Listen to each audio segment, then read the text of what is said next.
시간 하나님의 말씀 보겠습니다. 하나님의 말씀은 누가복음 19장입니다. 누가복음 19장 11절에서 27절까지 말씀 함께 읽도록 하겠습니다. 누가복음 19장 11절에서 27절까지 말씀입니다. 다 찾으신 줄 알고 함께 한 목소리로 읽도록 하겠습니다. 시작. 그들이 이 말씀을 듣고 있을 때 비유를 더하여 말씀하시니, 이는 자기가 예루살렘에 가까이 오셨고 그들은 하나님의 나라가 당장에 나타날 줄로 생각함이더라. 이르시되 어떤 귀인이 왕위를 받아가지고 오려고 먼 나라로 갈 때에 그 종 열을 불러 은화 10문화를 주며 이르되 내가 돌아올 때까지 장사하라 하니라. 그런데 그 백성이 그를 미워하여 사자를 뒤로 보내어 이르되 우리는 이 사람이 우리의 왕됨을 원하지 아니하나이다 하였더라.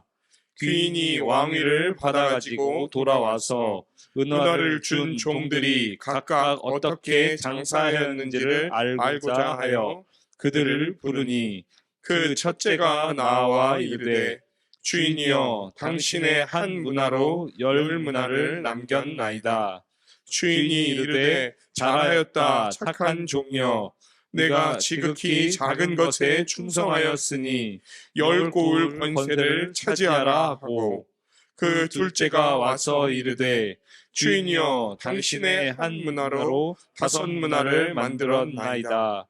주인이 그에게도 이르되 너도 5고을을 차지하라 하고, 또 한 사람이 와서 이르되 주인이여 보소서, 당신의 한 문화가 여기 있나이다.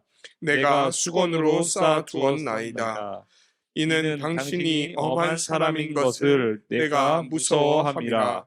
당신은 두지 않은 것을 취하고 심지 않은 것을 거두나이다. 주인이 이르되 악한 종아, 내가 내 말로 너를 심판하노니, 너는 내가 두지 않은 것을 취하고 심지 않은 것을 거두는 엄한 사람인 줄로 알았느냐?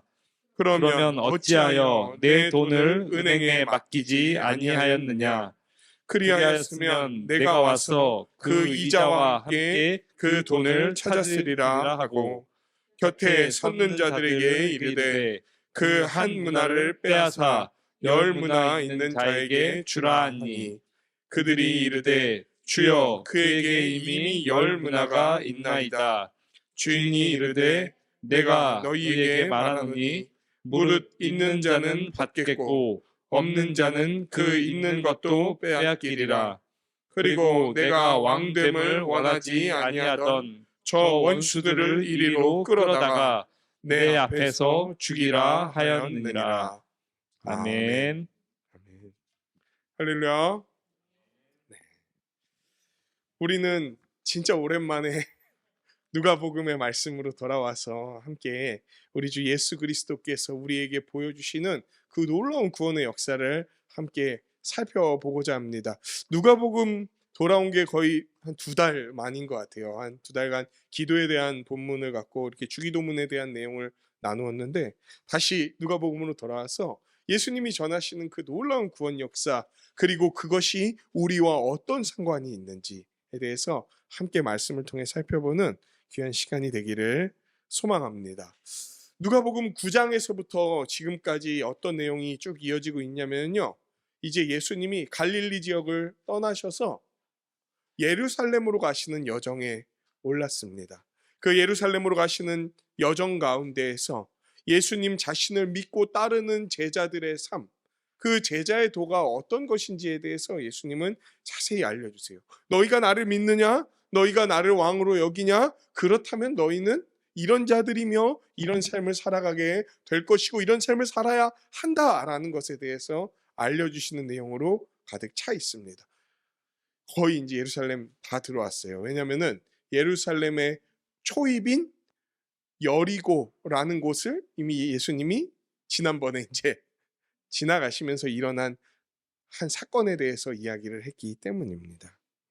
지난번에 우리는요, 예수님이 여리고라는 성에 들어가서 만난 한 남자의 이야기를 나누었습니다. 그 사람의 이름은 바로 삭개오였습니다. 삭개오는 세리장이었어요. 뭐라 그럴까요? 여리고라는 성에 대해서 그때 좀 같이 살펴봤었는데, 여리고의 특징은 돈에 절여 있는 도시. 돈 때문에 원래 무너져 있어야 되는 도시인데, 돈 때문에, 무역 때문에 다시금 살려놓은 도시가 여리고입니다.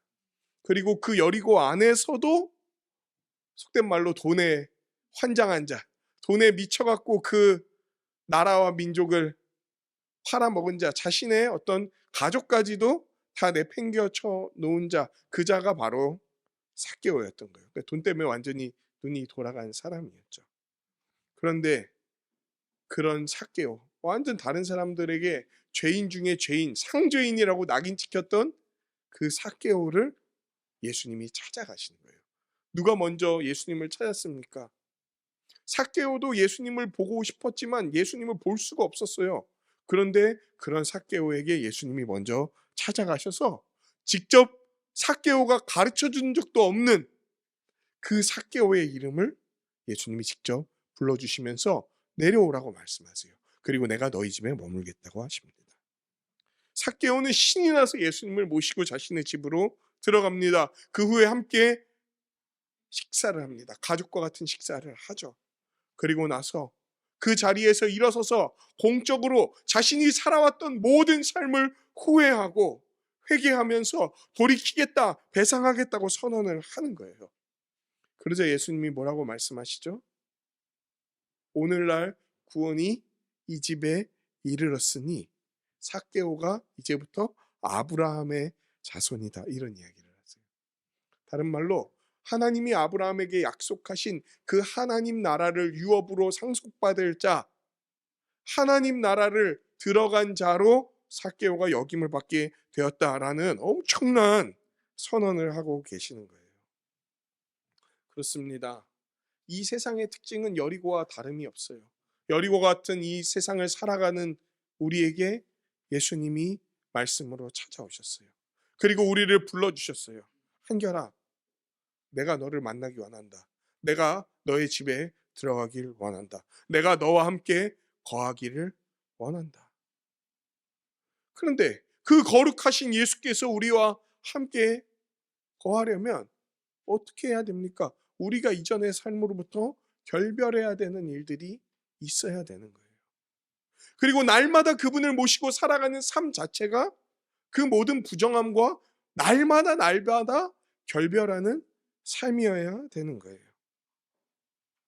특별히 삭개오가 보여줬었던 주다와 갑다의 삶, 다른 이들에게 나누어 주고 내가 손에 입힌 것을 배상하면서 살아가는, 영적인 것들, 재정적인 것들, 정서적인 것들, 모든 것에 대해서 갚아 나가는 삶. 이전에는 가해자의 삶을 살았다면 이제는 피해자들을 회복시키는 삶을 살아가겠다고 삭개오가 고백했고, 예수님은 그 삭개오의 고백을 참된 믿음의 증거로 여기시면서 그에게 구원을 선언하셨던 거예요. 그렇습니다. 삭개오와 같은 우리에게도 예수님이 찾아오셔서 우리를 회복하시는 거예요. 우리를 새롭게 하시는 거예요. 그래서 삭개오가 고백했던 것과 같은 주다와 갑다의 삶을 우리도 살아가게 만들어 주셨습니다. 이게 예수님이 이루신 회복의 삶, 예수님을 따라가는 제자의 삶의 한 귀한 조각이었던 거예요. 그리고 오늘의 말씀은 지난 삭개오 이야기에 이어서 곧바로 전개되는 사건입니다. 다른 말로 삭개오 사건과 뭔가 연관이 있는 말씀이라는 거예요. 예수님은 은혜로 구원받은 삶에 대해 비유로서 다채롭게 이제 이야기를 하시는데요. 오늘 말씀을 통해 예수님을 따라가는 제자인 우리가 어떤 삶을 살아가야 하는지, 그 예수님을 어떻게 바라보고 그분을 어떻게 따라가야 되는지, 또 다른 구체적인 삶의 측면에 대해서 좀 깊이 있게 묵상하는 그런 시간이 되기를 간절히 소망합니다. 본문으로 이렇게 들어가 보죠. 11절 말씀이에요. 11절에서 예수님은 제자들의 오해를 풀어주시기 위해 한 비유를 드십니다. 오늘 11절에 처음에 뭐라고 나오죠? 그들이 이 말씀을 듣고 있을 때라는 표현으로 말씀은 시작됩니다. 그들이 이 말씀을 듣고 있을 때, 이 말씀이 뭐죠? 바로 예수님이 앞에서 얘기하셨던 말씀. 내가 이 땅에 온 것은 죄인을 부르러 온 거다. 죄인을 구원하러 온 거다. 이 삭개오와 같은 죄인들을 구원하려고 나는 이 땅에 왔다. 여기에 왔다. 이 말씀을 다른 사람들이 듣고 있을 때에 예수님이 비유를 더해서 말씀해 주시는 거예요. 구원하시는 예수님 앞에 우리가 펼쳐내볼 삶과 아주 관련이 있는 본문입니다. 그러면서도 이 의미에 더해서, 그러니까 앞에서 말한 그 의미에 무언가를 더 더해서 자신에 대해 그리고 제자인 우리에 대해 더 이해해야 될 게 있다라는 것을 비유로서 이제 말씀을 하시는 거예요.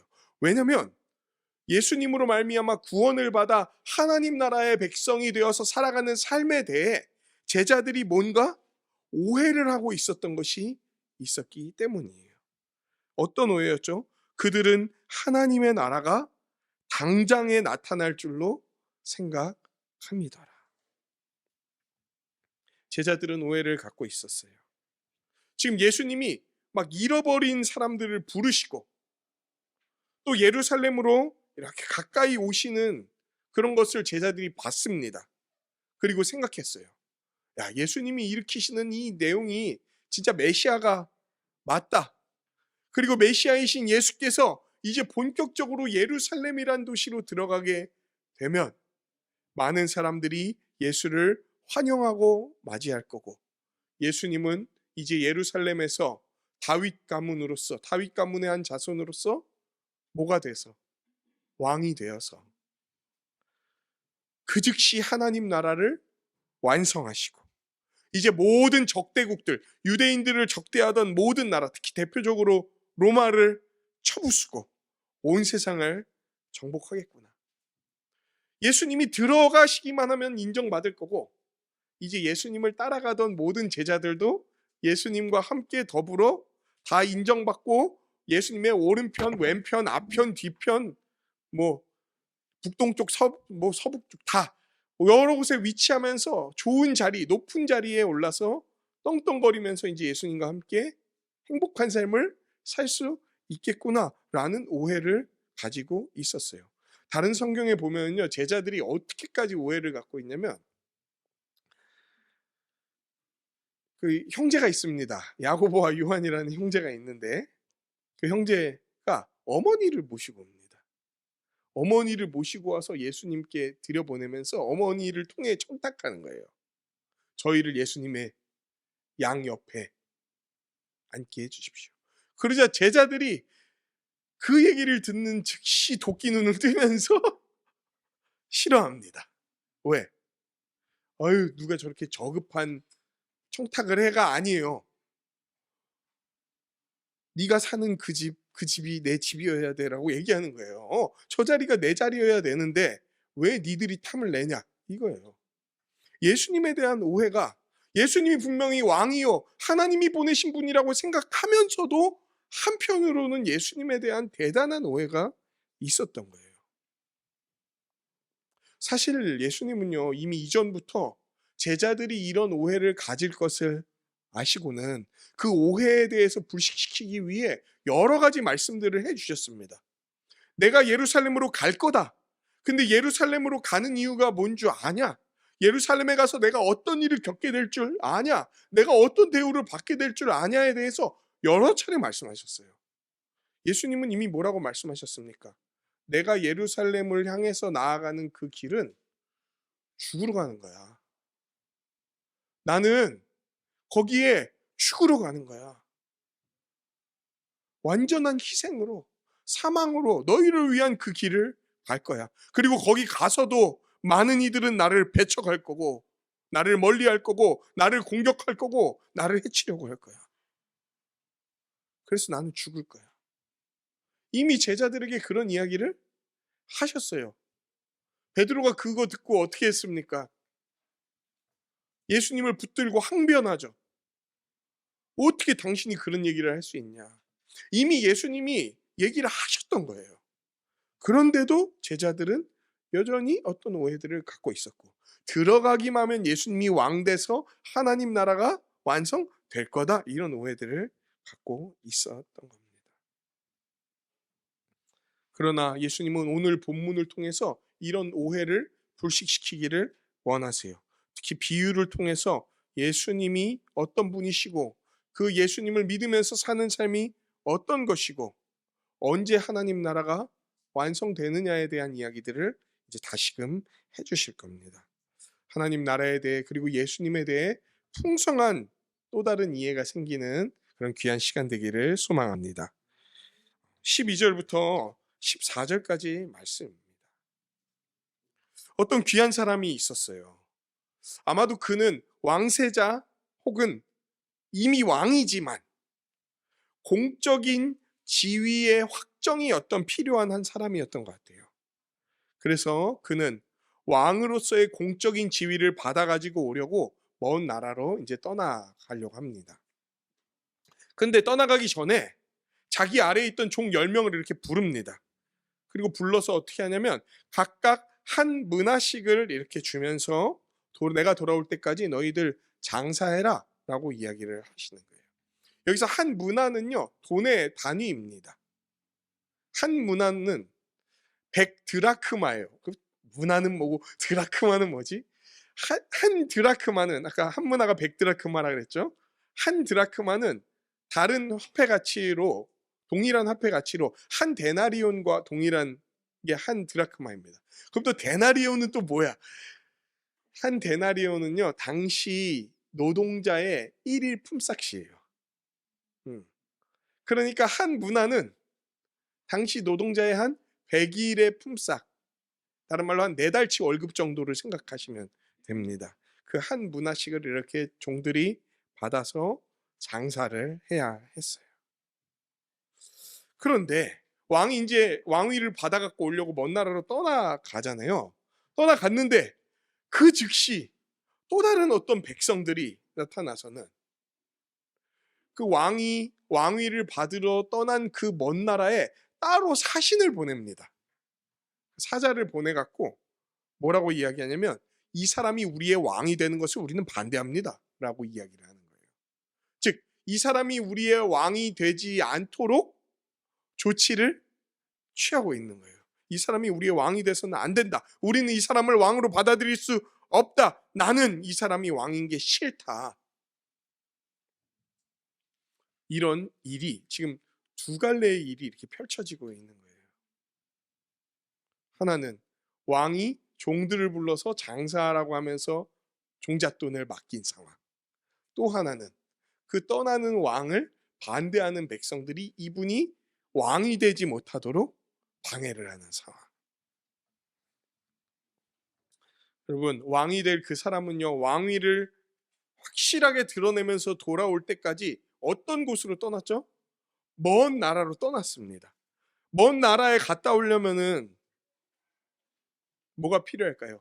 시간이 필요합니다. 그렇죠. 교통편도 필요하지만 시간이 필요합니다. 그러니까 그 먼 나라로 갔다 올 때까지 어느 일정 기간의 시간이 걸린다는 것을 알 수가 있어요. 그리고 이 비유에서 말하는 이 귀인은 바로 누구냐면 우리 주 예수 그리스도세요. 예수님은 원래 왕으로 오셨습니다. 아니, 왕이신 분이 이 땅에 오셨죠. 그런데 많은 사람이 이분이 왕인지 모릅니다. 아직 왕인지 모르는 사람이 태반입니다. 이 예수님 시대에.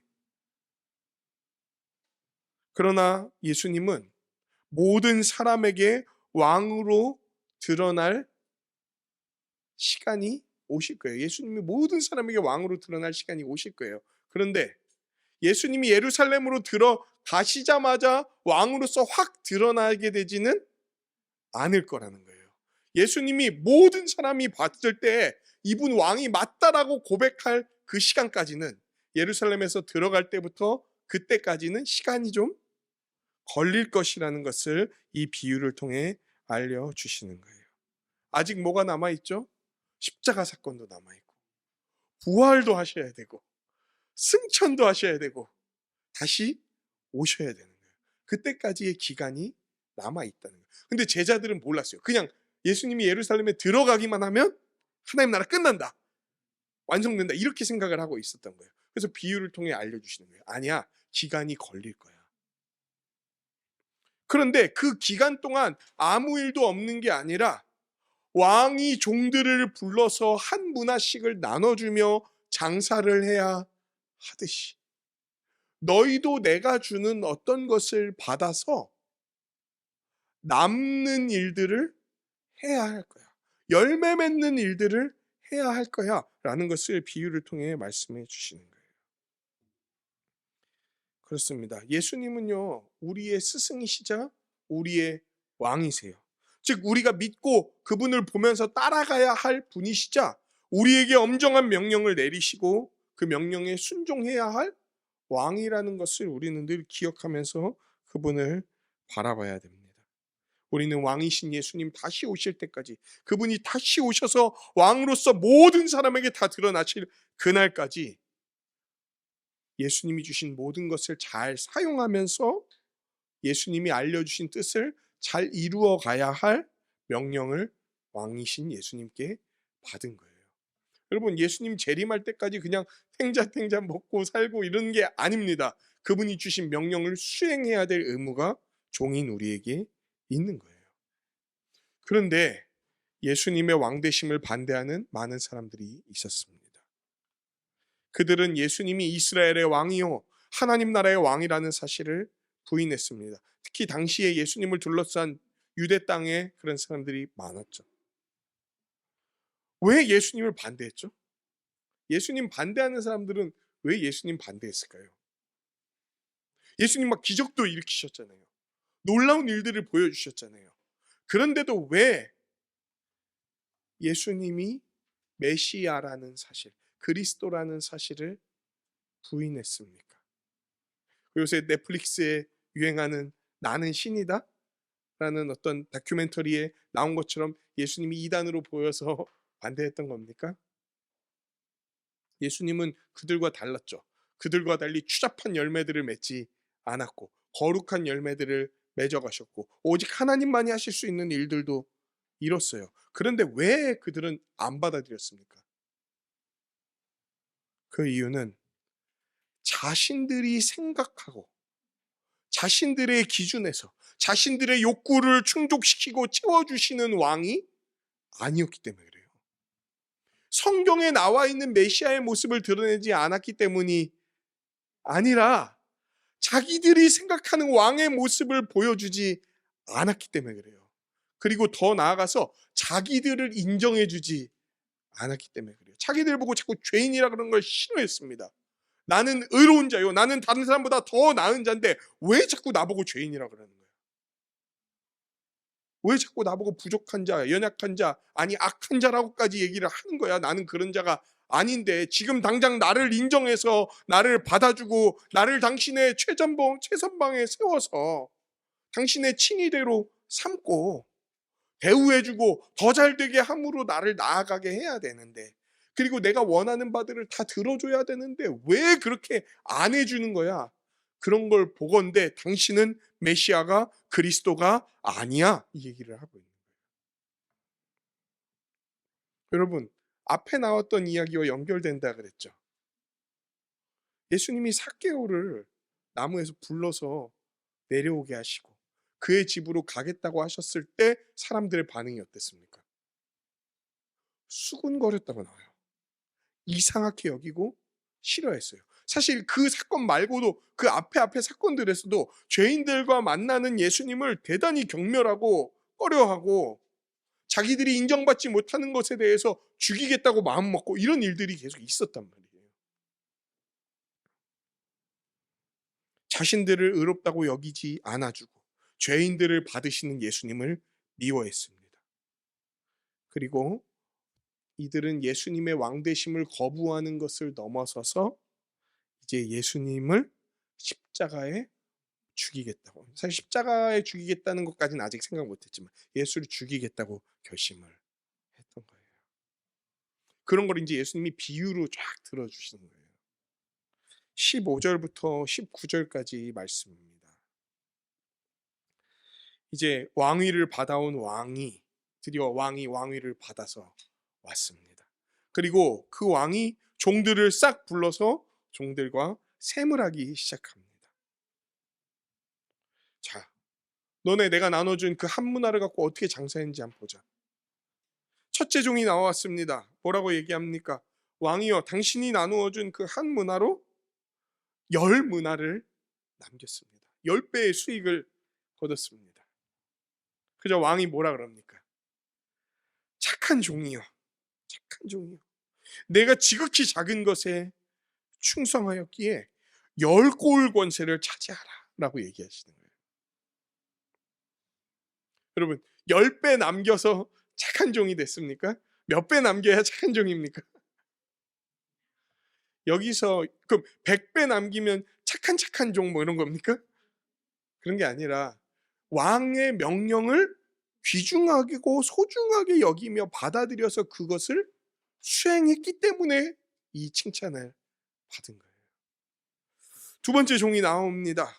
말합니다. 왕이 나누어 준 한 문화로 5문화를 남겼습니다. 그러자 왕이 뭐라고 이야기합니까? 너도 5고을을 차지하라.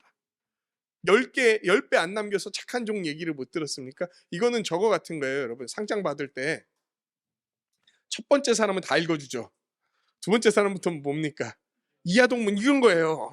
왜 5배는 착한 종 못 듣고 역시 10배는 남겨야 착한 종, 뭐 이런 게 아닙니다. 두 번째 종도 마찬가지예요. 착한 종이요, 너도 5고을을 차지하라. 우리 주님이 이제 왕으로 완전히 나타나시는 그날이 되면 종들인 우리의 삶을 셈하실 거예요. 하나씩 불러다가 헤아리실 거예요. 누구 한 명도 빠져나갈 수 없도록 그분 앞에 한 명씩 서서 셈을 하게 될 겁니다. 막 때로 와갖고 때로 점검받고 이러지 않을 거예요. 그래서 한 명 넘어가지고 뭐 이런 거 없습니다. 한 명씩 심판주이신 예수 그리스도 앞에 서게 될 거예요. 누가 거부할 수 있겠습니까? 누가 그냥 넘어갈 수 있겠습니까? 그리고 예수님은 보실 거예요. 특별히 자신의 종들, 자기를 믿고 따른다고 하는 그 제자들을 불러다가 내가 너희에게 준 그 한 문화를 어떻게 남겼냐라는 것을 셈해서 보실 거예요. 왕이신 자신의 생각, 자신이 그동안 보이고 따르라고 했던 그 하나님의 뜻을 따라 너희가 어떻게 살아갔는가에 대해서, 어떤 열매를 맺었는가에 대해서 하나씩 살펴보실 거예요. 그리고 더 나아가서 그 하나씩 셈한 것들을 보고 그에 합당한 선물을 베풀어 주실 거예요. 예수님은요, 마지막 그때 잘한 자를 칭찬하실 겁니다. 착한 종아, 착한 종아. 그리고 여러분, 지금 한 문화를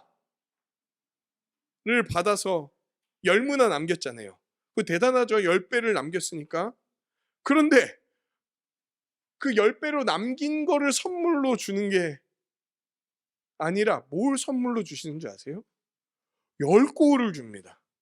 고을은 영어로 바꿔볼까요? 고을이라 하니까 뭔가 너무 옛날 느낌이 나지 않습니까? 시티예요, 시티. 4달 월급 갖고 40달 월급을 만들었는데 도시 하나를 주시는 거예요. 아니, 도시 10개를 주시는 거죠. 서울에서 30평짜리 아파트 자가로 얻으려면 어느 동네냐에 따라 시세 차이가 많이 나겠지만 도시 하나를 받는다는 거, 합당한 선물이 아니죠. 사실은 우리가 이룬 거에 대해 타당한 선물이 아니죠. 그거를 부어주시겠다고 약속하시는 거예요. 사실 그 10고을을 그냥 주는 게 아닙니다. 다스리도록 주시는 거예요. 더 많은 책임을 맡을 자, 하나님의 신뢰를 완전히 받는 자로서 하나님과 더불어 그 나라를 함께 다스릴 자로 만들어 주시겠다는 거예요. 이어서 20절부터 26절까지 말씀입니다. 또 한 사람이 나타납니다. 그래서 주인에게 이야기합니다. 보십시오. 당신의 한 문화가 여기 그대로 있습니다. 왜냐면요, 제가 이거 안 쓰고 수건으로 쌓았기 때문에 그래요. 여러분, 이 사람은 왜 장사 안 했습니까? 지금 주인은 장사하라고 한 문화 맡기고 떠난 거잖아요. 근데 왜 이 사람은 장사 안 하고 그냥 이거 그대로 수건에다가 싸놨습니까? 오늘 본문은 뭐라고 얘기합니까? 주인이 엄한 사람인 것을 알고 무서워했기 때문이라고 얘기합니다. 당신이 엄한 사람이고 무서운 사람이어서 제가 장사 안 하고 그대로 남겨놨습니다. 당신은요, 두지 않은 것을 취하고 심지 않은 것을 거두는 사람이기 때문입니다. 이게 여러분 요즘 식으로 말하면 어떤 건지 아세요? 50원 주면서 빵하고 음료수하고 컵라면까지 사오라고 하는, 두지도 않은 거를 거두고 심지도 않은 거 보고 달라고 하는 주인, 당신이 그런 사람이어갖고 제가 혹시나 실수할까봐, 그리고 당신이 더 어떻게 뜯어갈까봐 그냥 그거 그대로 보관했다가 지금 드리는 거예요. 당신이 그런 분이시니까요. 엄격하고 무자비한 착취자, 냉혹한 장사꾼으로 주인을 여기는 거예요. 여러분, 주인이 이 얘기를 듣고 어떤 마음이 들었을까요? 기가 막히죠. 사실 그 주인이 진짜 그런 사람이라고 해도 그런 얘기를 들으면 어이가 없지 않겠습니까? 근데 그 주인이 이야기합니다. 너는 네가 한 말로 너 스스로가 반박당할 거다. 너는 참 어리석고 악하구나. 너는 네가 한 말 자체가 얼마나 큰 오류와 오해가 있는지를 알고 있냐.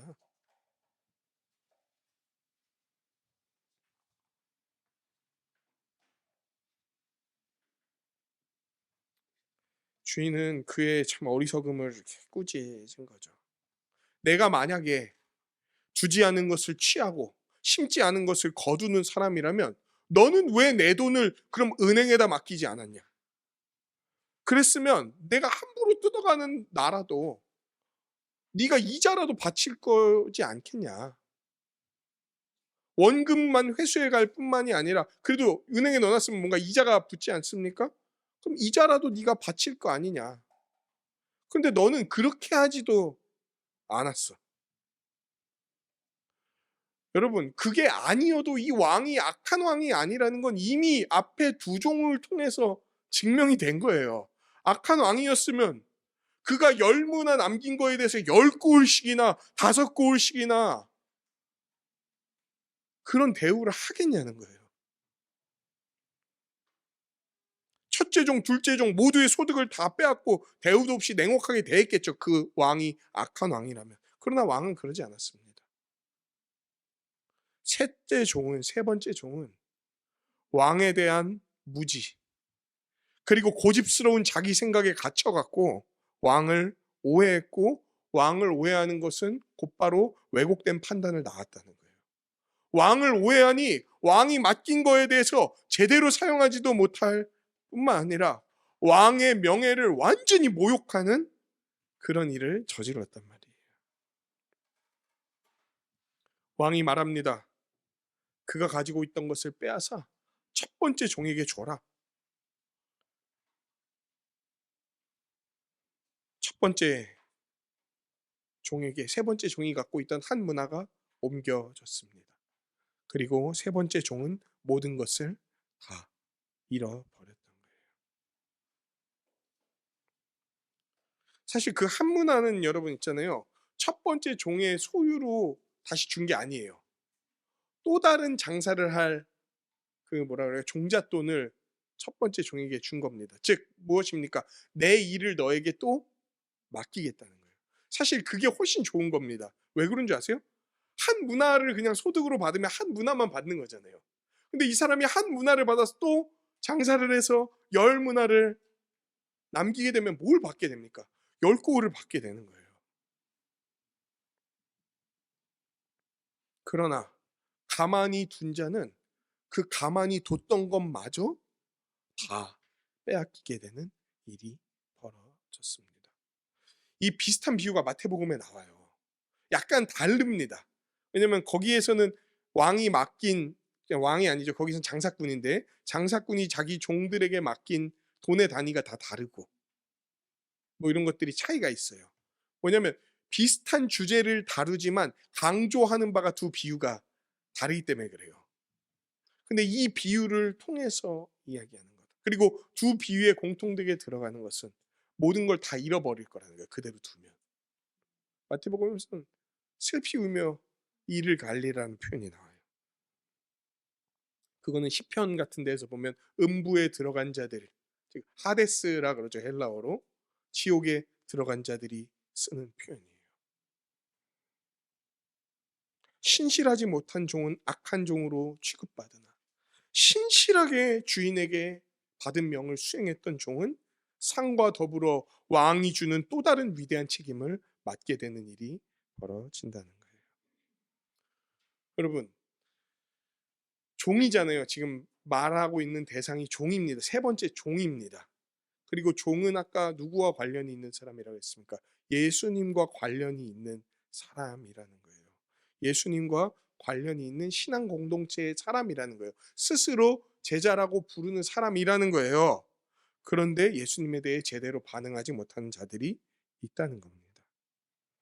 예수님을 제대로 알지도 못하거나 제대로 믿지도 않기 때문에 예수님이 뭘 원하시는지, 예수님이 베풀어 주시는 게 내게 주신 그 한 문화가 도대체 어떤 건지도 모르고, 예수님이 어떤 분이신지도 제대로 알지도 모르고 왜곡해서 생각하기 때문에 예수님의 뜻과 정반대되는 삶을 마음껏 살아간다는 거예요. 스스로 제자라고 하면서도.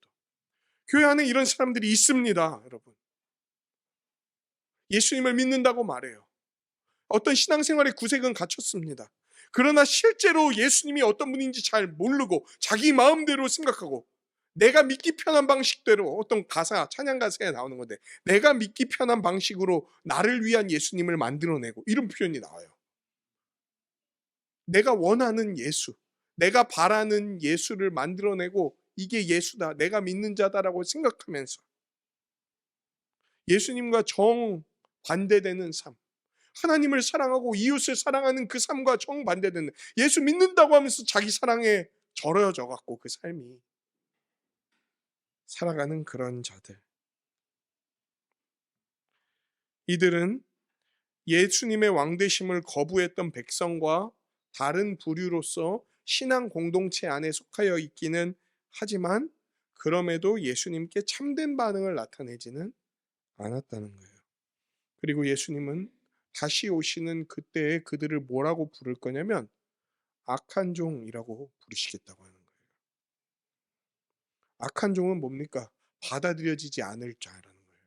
그냥 아유 너네 왜 그랬냐 이렇게 하고 넘어갈 종들이 아닙니다. 악한 종, 주인을 무시한 종, 주인을 멸시한 종, 주인을 모욕한 종, 너희는 받아들여지지 않을 종들이다라는 거예요. 예수님과 스스로 관련이 있다고 여겼지만 실제로는 아무 관련이 없는 자들, 신앙 공동체 안에 있는 것 같으나 예수님에게 악한 종이라고 칭함을 받을 자들이 있다는 거예요. 그리고 계속해서 왕이 돌아올 시간은 가까워 오고 있습니다. 여러분, 오늘 하루가 지난다는 거 있잖아요. 그거는 멀리 갔던 왕이 돌아올 시간이 하루 더 가까워졌다는 거예요.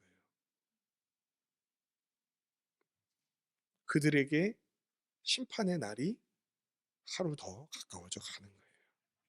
마지막 27절입니다. 그리고 내가 왕됨을 원하지 아니하던 저 원수들을 이리로 끌어다가 다 데려오라는 거예요. 왕이 알고 있었어요. 자기 뒤통수를 치는 자들의 소식을 알고 있었던 거예요. 다 끌어다가 내 앞에서 죽이라 하였느니라. 주인은 이제 이들을 뭐라고 부르냐면 자기 백성이라고 부르지 않습니다. 아까는 그 왕의 백성들이었어요. 근데 이젠 백성이라고 부르지 않습니다. 원수라고 칭하면서 그들을 싹 다 죽이라고 얘기합니다. 당시에 예수님을 반대하던 수많은 유대의 종교 지도자, 정치 지도자들이 이와 같은 자들인 거예요. 자신의 생각과 다른, 자신들을 인정해주지 않는 예수가 메시아라는 사실을 거부한 거예요. 그러니까 따로 그 나라의 왕이 아니다, 이를 왕으로 받아들일 수 없다고 제스처를 취한 것과 동일한 어떤 일들을 보이고 있는 겁니다. 수많은 증거를 예수님은 보여주셨어요. 하지만 이들은 거부했습니다. 그리고 끝내 예수님을 십자가에 끌고 가 매달았어요. 예수님은 말씀하십니다. 이처럼 반역의 길에 들어선 자들이 심판을 받게 될 거다. 근데 여러분, 이 왕이 언제 이 사람들을 죽이라고 명령하죠? 언제 끌어다가 죽이라고 명령하죠? 돌아왔을 때예요. 아마도 왕은 갈 때부터 알고 있었던 것 같아요. 근데 왜 돌아와서 죽이라는 명령을 했습니까? 이 기간은요, 이들이 돌이킬 수 있도록 준 기회의 시간인 거예요. 그런데도 끝까지 왕이 돌아올 때까지 돌이키지 아니하는 자들은 이제 뭐하다가 죽이는 그날, 심판의 날이 올 거라는 겁니다. 문제는 왕이 먼 곳으로 갔지만 언젠간 돌아오게 되어 있어요. 근데 그 돌아오는 날을 아무도 모른다는 거예요. 왕이 언제 올지를 모르니까 사실 왕을 기다리는 백성과 종들은 어떻게 해야 됩니까? 몇 배를 만들어 놓으라고 한 것도 아니에요, 왕은. 그냥 장사를 하라고 한 거예요.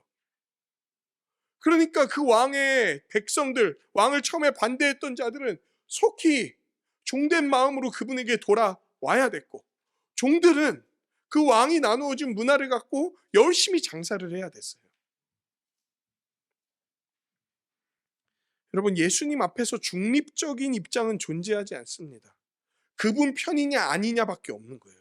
그분의 종이 되냐 아니냐밖에 없는 거예요.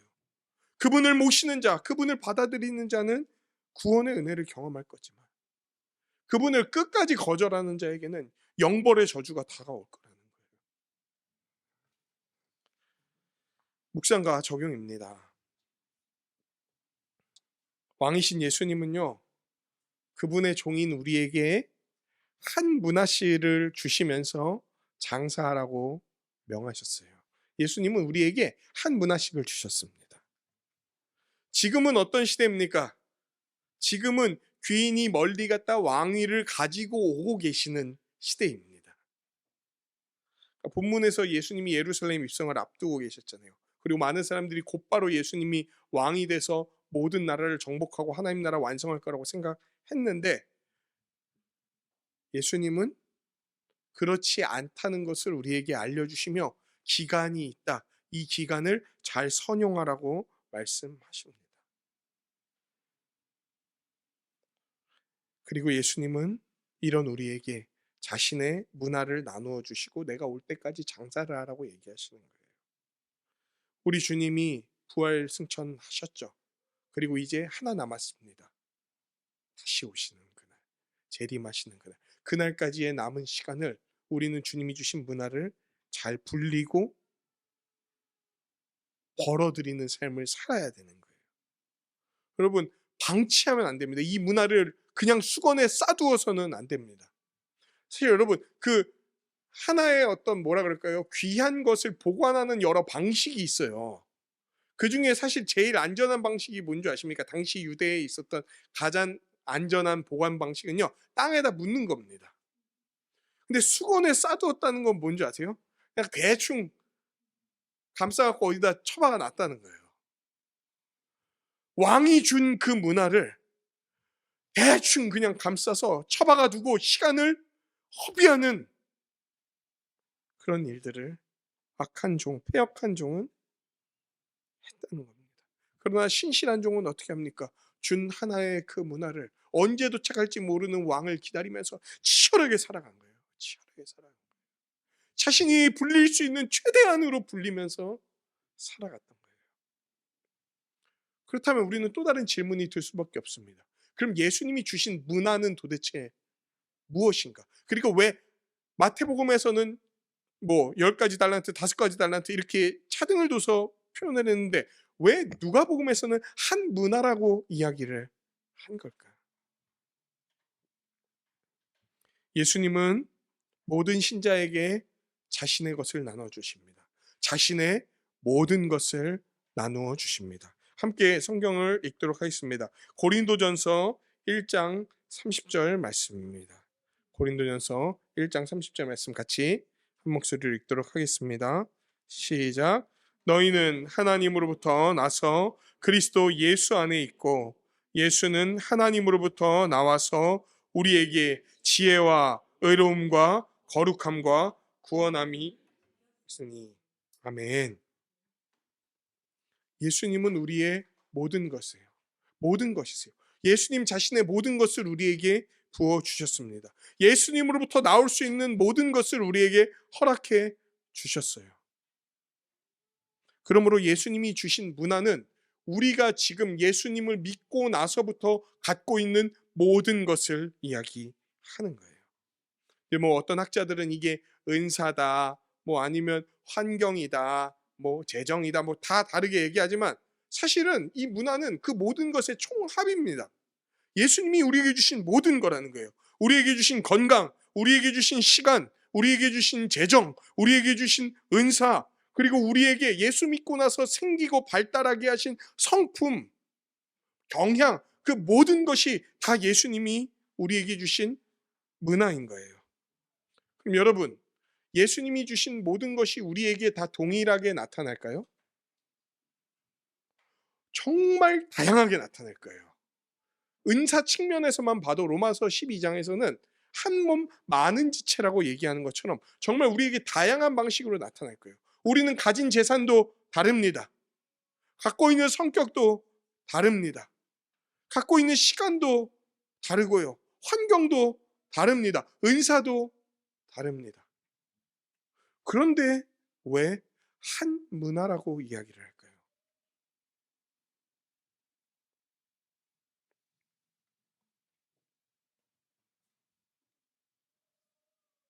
문화는 많지도 그렇다고 적지도 않은 장사하기에 적당한 단위입니다. 그리고 그걸 한 문화라고 이야기를 하셨어요. 그 이유는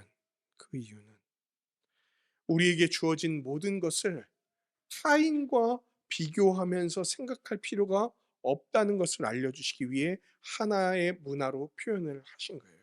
무슨 말이냐면 내가 너희에게 각각 다른 것을 줄 것이다. 그러나 나는 너희에게 준 각각 다른 것으로 너희를 차등 대우하거나 차별 대우하거나 왜 이것밖에 못했냐고 묻지 않을 것이다. 내가 너희에게 준 모든 것은 너희 각각에게 다 적당한 것으로서, 은사로 말하면 믿음의 분량을 따라 주셨다 얘기합니다. 적당한 것으로서 내가 너희를 여기고 받을 것이다. 목사님은 이렇게 말씀 전하는 어떤 은사가 있으셔서 이 목사의 직분을 하니 대단한 분이겠네요 라고 어떤 사람들은 생각할지라도 예수님은 목사가 여기에서 이 은사를 사용해서 이 직분을 감당하는 거나 누군가가 교회 청소를 하는 거나 누군가가 설거지를 하는 거나 누군가가 음식으로 봉사하는 것을 다 동일한 가치로서 여겨주실 거라는 걸 얘기하시는 거예요. 그렇기 때문에 한 문화라고 얘기를 하는 겁니다. 누가 더 나은 은사, 누가 더 좋은 환경 이런 게 없는 거예요. 하나님이 나누어 주신 것은 하나님이 보시기에 동등한 것이에요. 그리고 나누어 주신 모든 것으로 이제 어떻게 사용해야 됩니까? 주인의 뜻을 따라 장사를 해야 됩니다. 남는 삶을 살아가야 되는 거예요. 그리고 우리가 성경 전체에서 살펴볼 수 있듯이 주인을 따라 남는 장사를 하는 삶, 열매 맺는 삶은 무엇입니까? 예수님이 그 일생동록 보여주셨던 것, 바로 하나님의 뜻을 따라 사는 삶입니다. 하나님의 뜻을 따라 사는 삶, 두 가지죠. 크게 하나님을 사랑하고 이웃을 사랑하는 거예요. 내가 너희에게 준 모든 것으로 하나님 사랑하고 이웃을 사랑해라. 그들에게 주고 갚는 삶을 살라는 거예요. 그저 너희가 해야 될 것은 왜 나한테는 이거밖에 안 주셨습니까? 라고 묻는 게 아니야. 나는 너희에게 동일한 한 문화를 준 거니까. 그저 너희가 해야 될 것은 준 그 한 문화를 갖고 신실하게 내 뜻을 이뤄가는 거야. 신실하게 내 뜻을 이뤄. 여러분, 그러니까 이제 생각하시면 돼요. 하나님이 주신 게 다 다른데 한 문화라고 얘기를 하신다면 열 문화를 남겼다는 것도 우리가 생각했을 때 뭐라 그럴까요? 대단한 업적을 남겨야 하나님이 열 문화라고 여겨주시는 게 아니라는 걸 알아야 돼요. 그 열 문화냐 다섯 문화냐는 주신 걸 갖고 어떻게 정말 치열하고 신실하게 주를 섬기면서 살아갔느냐, 이걸 보시지, 내가 세상이 봤을 때 얼마나 대단한 업적을 남겼냐를 보시지 않겠다는 거예요. 그러니까 우리한테 큰 소망이 있는 겁니다. 안 그러면 신앙도 그냥 금수저로 시작하면은 10골, 20골, 100골 하는 거예요. 그런데 그런 얘기를 하는 게 아니라는 거예요. 예수님이 우리 삶에 각자 적당한 합당한 것을 허락해 주셨으니 우리는 신실하게 장사하면 되는 거예요. 근데 여기에서 또 다른 질문이 하나가 있습니다. 누군가는 신실하게 장사를 했고 누군가는 패역한 태도로 장사를 했다는 거예요. 어디에서 이 차이가 나타났을까?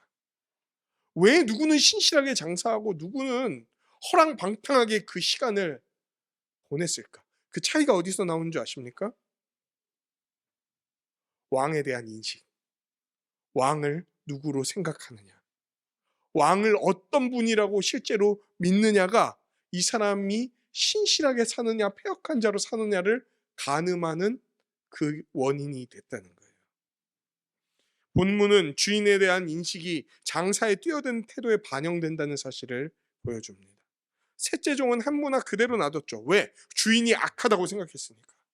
주인이 제대로 주지도 않으면서 거두기만 한다고 생각했으니까. 아니, 심지도 않는 걸 거두려고 하는 자라고 생각했으니까. 여러분, 우리는 어떤 생각을 갖고 있습니까? 우리는 예수님에 대해 어떻게 생각을 하십니까? 예수님이 그냥 우리한테 제대로 베풀어 주지도 않으면서 맨날 뭐 하라고만 얘기하시는 분으로 생각하시진 않습니까? 그래서 때로 예수님 따르는 삶은 참 가혹하다. 맨날 나한테 충만하고 충족하게 주지도 않으면서 맨날 이거 해라 저거 해라 요구만 하고 내가 원하는 건 안 주고 맨날 자기가 원하는 것만 달라 그래. 그러시게 생각하신 적 없나요? 예수님이 나를 너무 가혹하게 다루는 것 같아. 좀 더 좋은 거 많이 줘야지. 내 지금 기도 제목이 이렇게 많은데 이 지금 다 안 하고 왜 내 삶을 더 뭔가 때로는 궁핍하게 몰아가고 뭔가 잘 안 풀리는 것 같이 만드는 것 같고. 뭐야, 왕이라면서. 진짜 메시아 맞아?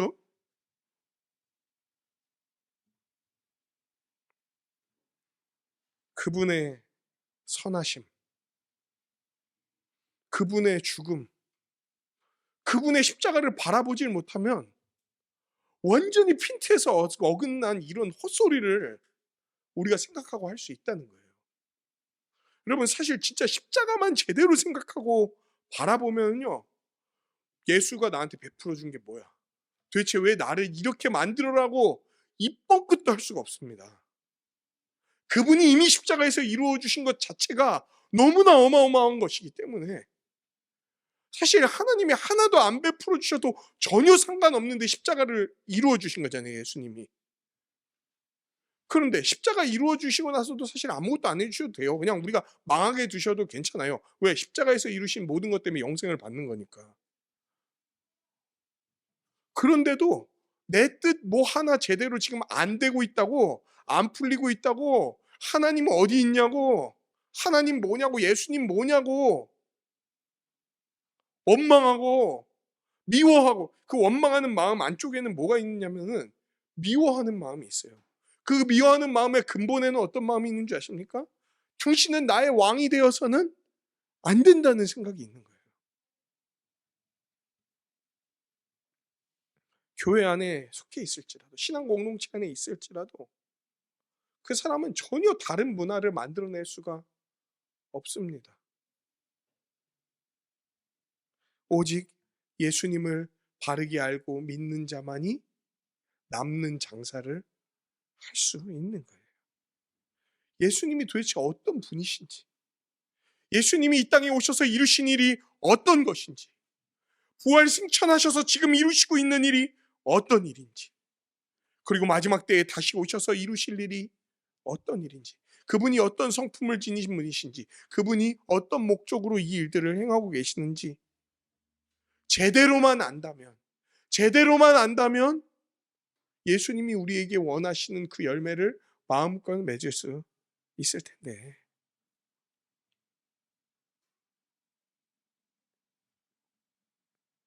여러분, 예수님에 대한 바른 이해는요, 완전한 천양의 차이를 낳습니다. 왕에 대한 이해는 영원한 갈림길을 낳아요. 바른 이해는 영생을 낳고, 왜곡된 이해는 영벌을 낳게 된다는 거예요. 우리는 예수님을 어떤 분으로 인식하고 있습니까? 예수님에 대해 진짜 더 알아가기를 원합니까? 제대로 알기를 원합니까? 성경은 너희가 알고 있는 예수에 대해서 알고 또 알고 다시 들으라고 얘기를 하고 있는데, 우리는 얼마나 예수님에 대한 관심을 갖고 그분이 명령하신 것을 따라 열매를 맺고 있습니까? 두 번째 질문을 던지고 싶습니다.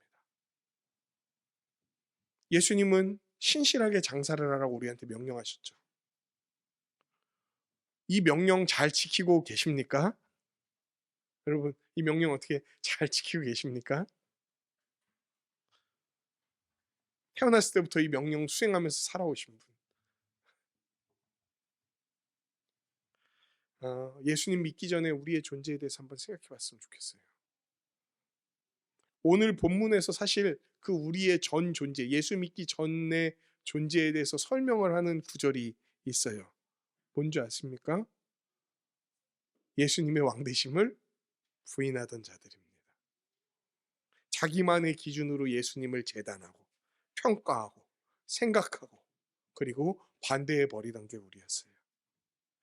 야, 내가 원하는 거 채워줘야, 내가 바라는 거 들어줘야 당신이 구원자 맞지라고 어리석은 소리를 하고 생각을 하던 게 우리였어요. 패역한 세상의 소리, 말도 안 되는 세상의 방식을 따라 왕과 아무런 상관도 없는 그냥 문화를 뭐 셋째종처럼 뭐 감싸놓는 것도 아니야. 그냥 문화 자체에 관심도 없고 오히려 왕이 돌아오지 않기를 바라고, 왕이 돌아오는 길에 파선하기를 바라고 자기가 왕이 되고자 했던 자들이 우리였죠. 믿기를 거부하고 믿고 싶어 하지도 않고 나와 아무런 상관도 없다고 생각하고 믿는 사람들을 조롱하고 믿는 이들을 어리석다고 여기던 게 우리였어요.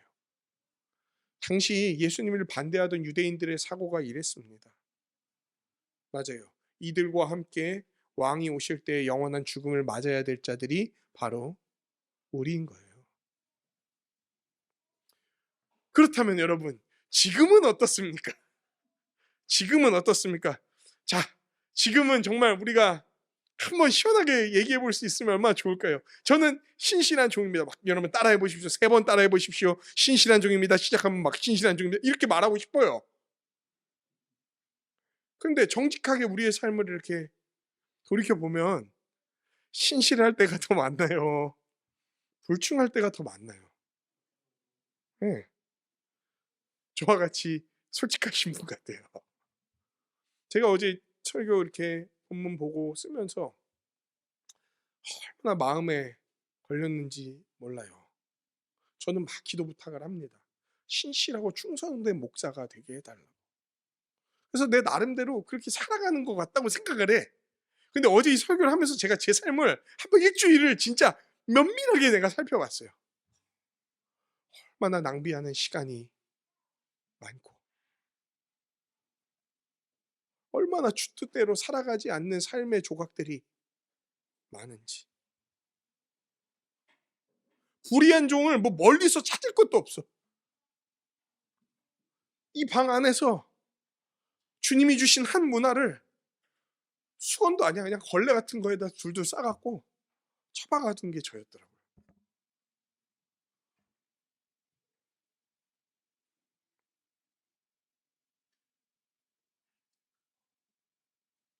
신실하지 못한 왕의 종일 때가 많았어. 여전히 삶의 어떤 상황들에 따라서 그냥 내 맘대로 예수님 생각하고 대할 때가 많고, 그분이 맡기신 문화를 그냥 감싸두거나 아예 맡기지도 않았던 것처럼 살아갈 때가 많았어요. 그리고 조금이라도 내 생각을 뭔가 예수님이 벗어난다고 생각하면 내가 예수님 믿는다고 했는데도 막 원망하는 마음이 들 때가 많았어요. 예수님은 아까 이런 사람들 뭐라고 부르셨죠? 악한 종이라고 불렀어요. 악한 종. 이 악한 종이란 말은 무슨 말인 줄 아십니까? 뒷구멍으로 사신 보내는 자들하고 본질상 동일한 자들이라고 얘기하시는 거예요. 그러니까 이전에도 지금도 우리의 어떤 모습과 양태를 보면은 예수님의 신실한 종이 아닌 거예요. 그럼 우리는 이제 어떡합니까, 여러분? 우리 신실한 종이 아니면 이제 어떡합니까? 우리가 맞이해야 될 거는 슬피 울며 일을 가는 것밖에 없는데 이제 우리 어떡합니까? 근데 이런 우리 이렇게 살아가는 우리한테 왜 신실한 종에 대해 예수님은 알려주셨던 걸까요? 여러분, 예수님이 신실한 종에 대해 알려주신 게 얼마나 큰 은혜인지를 잘 생각하시길 바랍니다. 신실하지 못하고 신실하지도 않던 자에게 신실한 종으로서 살아가는 방법을 알려주신 까닭은 내가 너를 신실한 종이 되게 할 거고 신실한 종으로서 살아가게 할 것이라는 것을 알려주는 한 신호입니다.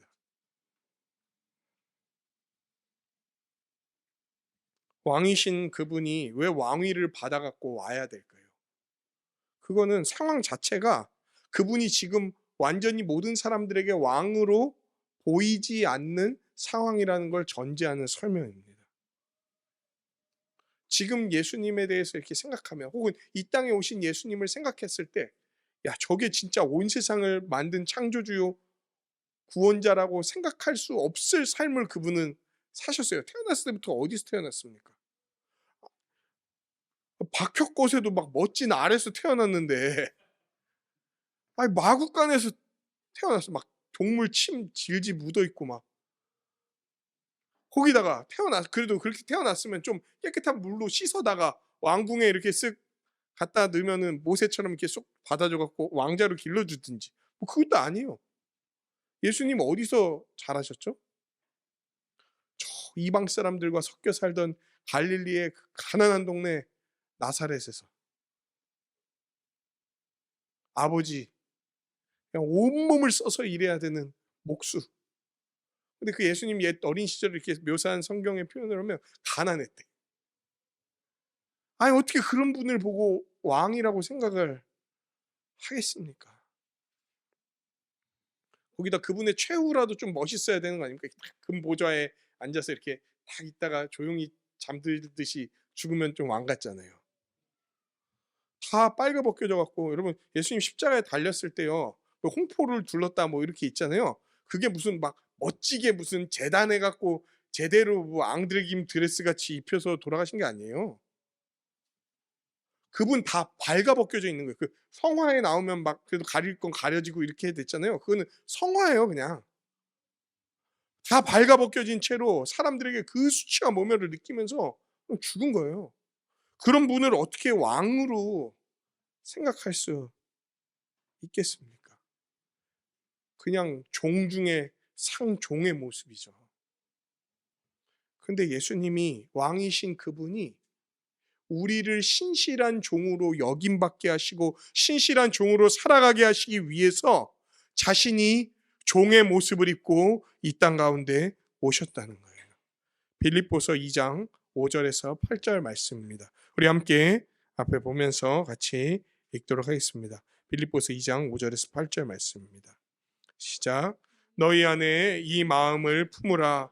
곧 그리스도 예수의 마음이니 그는 근본 하나님의 본체시나 하나님과 동등됨을 취할 것으로 여기지 아니하시고 오히려 자기 비워 종의 형체를 가지사 사람들과 같이 되셨고 사람의 모양으로 나타나사 자기를 낮추시고 죽기까지 복종하셨으니 곧 십자가에서 죽으심이라. 아멘. 여러분, 예수님은 왕이셨잖아요. 근데 왕이신 예수님이 하나님의 종으로서 죽기까지 복종하셨어요. 왜 그런 줄 아십니까? 우리가 그분 앞에서 신실한 종으로 여김받게 하시려고.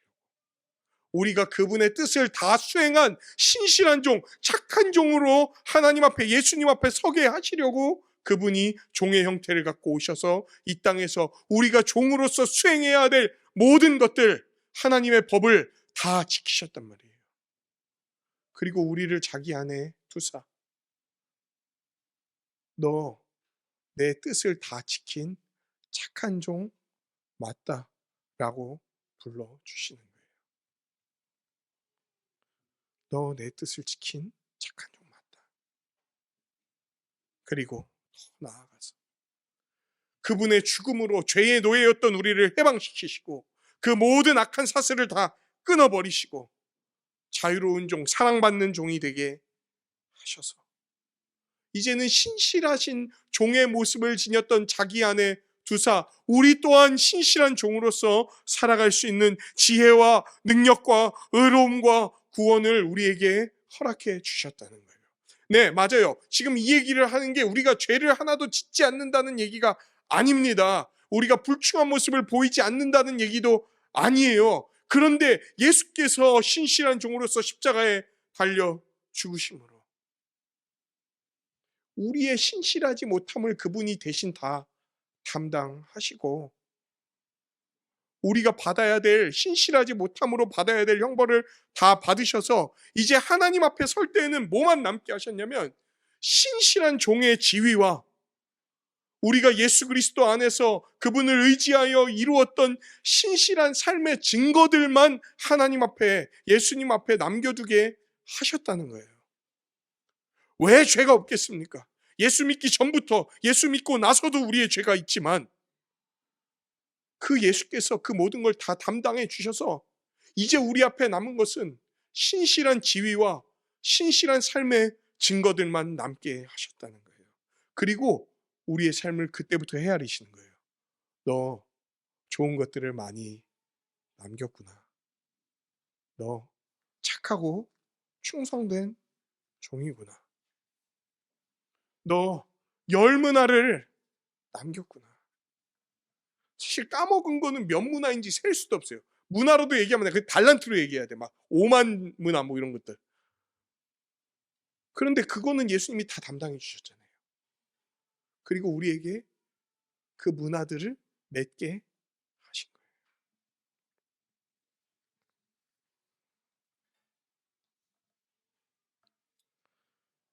본문은 신실하게 섬긴 자, 이제 예수 그리스도를 의지함으로 신실하게 섬긴 자에게 일어난 놀라운 은혜를 이야기합니다. 여러분, 신실하게 섬긴 자는 어떻게 됐죠? 한 문화를 갖고 열 문화를 만들었습니다. 우리가 가진 게 얼마 되지 않는다고 여길지라도 사실 우리가 우리의 삶을 보면은 우리가 갖고 있는 게 대단하지 않게 보일 때가 많아요. 뭐 이거 갖고 우리가 섬긴다 한들 뭐 얼마나 거두겠나. 열 문화는 뭐 택도 없고 한 문화 그대로라도 남기면 다행이겠다. 그런데요, 하나님이 우리와 함께 역사하시고 예수님이 우리를 돕기 시작하시면은 우리는 열 문화를 남기는 삶을 살아가게 됩니다. 정말 열 문화의 모습을 낳게 된다는 거예요. 한 문화의 존재인 우리가 열 문화의 인생을 살아가게 됩니다. 보통의 존재가 풍성한 삶을 살아가게 되는 거예요. 이게 하나님 나라의 원리입니다. 우리같이 질그릇 같은 자가 주를 위해 살아가게 될 때 최고의 정금과 같은 것들을 낳게 될 것이라고 예수님은 말씀해 주시는 거예요. 그리고 그 삶은 어떻게 나타나냐? 예수님이 앞선 이야기에서 삭개오를 회개시키고 하나님을 찬양하는 자로 만들어 주셨던 것처럼 우리가 가진 모든 것으로 그 한 문화로 장사해야 될 내용은 바로 우리와 같은 자들을 또다시 남기는 일인 거예요. 또다시 하나님을 찬양하고 또다시 하나님을 높이고 또다시 자신의 삶을 회개하고 또다시 자기가 가진 모든 것으로 다른 사람을 섬기는 자들을 만드는 것, 그것이 한 문화로 이룰 수 있는 열 문화의 삶이라는 거예요. 우리 같은 자가 어떻게 그 일을 합니까? 예수님이 함께 하시면 하는 거예요. 우리같이 질그릇같이 깨지기 쉽고 연약한 자가 어떻게 그 일을 합니까? 예수님이 맡겨주신 일을 순전히 그리고 신실하게 수행할 때 그 일들을 이루어 주실 것이라고 성경의 수많은 증언들을 통해 예수님이 약속해 주셨습니다. 그리고 이런 자들은 5고을, 10고을을 받게 되는 거예요. 말할 수 없는 보상이 우리를 기다리고 있습니다. 어떤 보상인데요, 목사님? 마지막 때에 받을 그 보상은 도대체 무엇입니까? 어떤 상일까요? 어떤 복일까요? 성경은 하나님의 뜻대로 사는 자들이 받을 이생의 복과 내세의 복을 나누어서 설명합니다. 그런데 여러분, 이생의 복과 내세의 복으로 나뉠지라도 그 복의 본질은 동일합니다. 세속적인 복이 아닌 또 다른 일을 섬기면서 사랑하고 사랑받을 수 있는 복이라는 거예요. 여러분, 우리가 또 다른 사람을 이렇게 세우고 우리와 같은 자들로 만들어낼 때 우리가 누릴 수 있는 복은요, 사랑하고 사랑받을 수 있는 복이에요. 하나님의 사랑을 받고 다른 사람의 사랑을 받을 수 있는 복이에요. 다른 사람을 사랑하는 것도 또 복입니다. 그게 얼마나 기쁘고 좋은 일인지 사랑해본 사람들은 압니다. 그게요, 내세에도 고스란히 이어질 거예요. 근데 그때는 더 치열하게 사랑하고 더 풍성하게 사랑하겠죠. 지금은 여러 가지 약점 때문에 충분히 사랑하지 못할 때도 있고 사랑하다 걸려 넘어질 때도 있지만 그때에는 그것들이 다 완성돼서 나타나게 될 거예요. 우리의 사랑으로 하나님이 얼마나 풍성하고 놀라우신 분인지를 더 분명히 알게 될 거라는 겁니다. 우리에게 주신 문화를 사용할 때 누릴 수 있는 복이 교회 가운데 있습니다. 교회 가운데 충만하게 나타날 거예요. 그리고 우리는 더 나아가서 세상에도 그것들을 드러내겠죠. 그리고 마지막 우리 주 예수 그리스도 다시 오시는 그날에 그 모든 것은 완성될 겁니다. 사랑하는 한세 사람 성도 여러분, 예수님은 다시 오실 겁니다. 다시 오셔서 우리를 헤아리실 거예요. 우리는 알 수 없는 그때를 어떻게 기다리고 있습니까? 신실한 종으로 서서 기다리고 있습니까? 예수님은 우리를 신실한 종으로 여기고 또 세우시기 위해서 이 땅 가운데 오셨어요. 십자가에 달리시기까지 순종하셨어요. 그러므로 여러분, 예수 그리스도의 십자가를 날마다 배워가기를 소망합니다. 참으로 믿고 믿음으로 수납하기를 소망합니다. 그리고 그 예수님이 보여주신 십자가의 길을 따라 우리 또한 자기 십자가를 지고 하나님과 다른 지체를 위해 살아가는 한 문화의 삶, 그리고 열 문화가 되는 삶, 그리고 열 고울을 받는 삶을 살아가는 우리가 되기를 주님의 이름으로 간절히 소망합니다.